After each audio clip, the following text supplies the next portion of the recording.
I'm Tano Rocha. I was born in Pasadena in 1949. When I was little, they called me, since I wasn't junior, but they called me Tanito. That means in Spanish, the little one. He actually kind of basically grew up in Pasadena all the way to his teenagehood, you know. And during the strawberry times, he met my grandmother picking strawberries and took a liking to her. My father was born in Pasadena. I myself was born in Pasadena. My son was born in Pasadena. And I mean, it's just been continuation of Pasadena. We've been in Pasadena for way over 100 years. He picked a little bit of strawberries as a teenager himself. And that's where he met my mother also, picking strawberries. He spotted her and he liked her, and he would get some strawberries and he started throwing them at her. And she would get mad and she would holler at him, "Quit throwing those strawberries at me." So that's how they got acquainted, you know, throwing strawberries. He would throw one at her and then she'd throw him one back, you know, to leave her alone, you know. Crown Hill Cemetery was separated. The Mexican Americans were buried towards the back. We would go there every other Sunday. We'd go because I have a little brother there buried. I have a little sister also buried there, and her name was Juanita Rocha. She was 3 years old and she had pneumonia.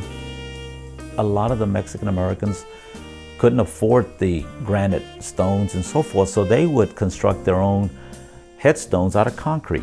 They would mix their own concrete and they would put their names up there in concrete.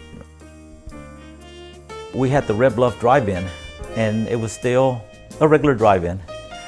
And so you could sit out, they had bleachers in the front, and we're out there, and my friend says, "Well, I like to go talk to her." I said, "Well, she's out there, go talk to her." And he's like, "Well, I'm shy." I said, "Okay, I'll help you. I'll go over there and I'll start talking to her, and I'll tell her that you would like to come sit next to her." So I go over there and I sit next to her, and I told her that this friend of mine really would like to come sit with her, you know, he likes her and so forth.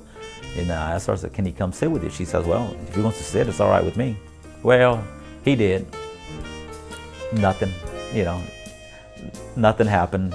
Neither one of them put in a word, so that was the end of the story. Well, lo and behold, I mean, I said, "Well, you know, I'll give it a shot." Well, it worked for me. After high school, we got married. And we've been married over 40 years. We have 2 kids. My daughter's name is Tanya. I named her after me. And my son is Roland. If you saw, it was Roland Ray. Since I had a car at a young age, we loved to cruise. At that time, we could cruise Southmore and Preston. They just built the carousel, and the carousel was a drive-in with the car hops and everything. Well, we loved that. And then right next, at the intersection of Southmore and Preston, you had Mr. Hamburger, also had car hops. We just kind of go back and forth and kill time. That's how we spend the weekends, just cruising up and down Southmore. At the corner of Davis and Southmore, there was a Whataburger there. And we would pull in there, we would get the Whataburger, the fries, and a big root beer for $1. You got a 72 Chevelle SS Super Sport. The original owner, this is Boyd Mullen Chevrolet, Pasadena, Texas. That's the little monster. Really proud of this car. Why we kept it, I don't know. It just kept it all these years.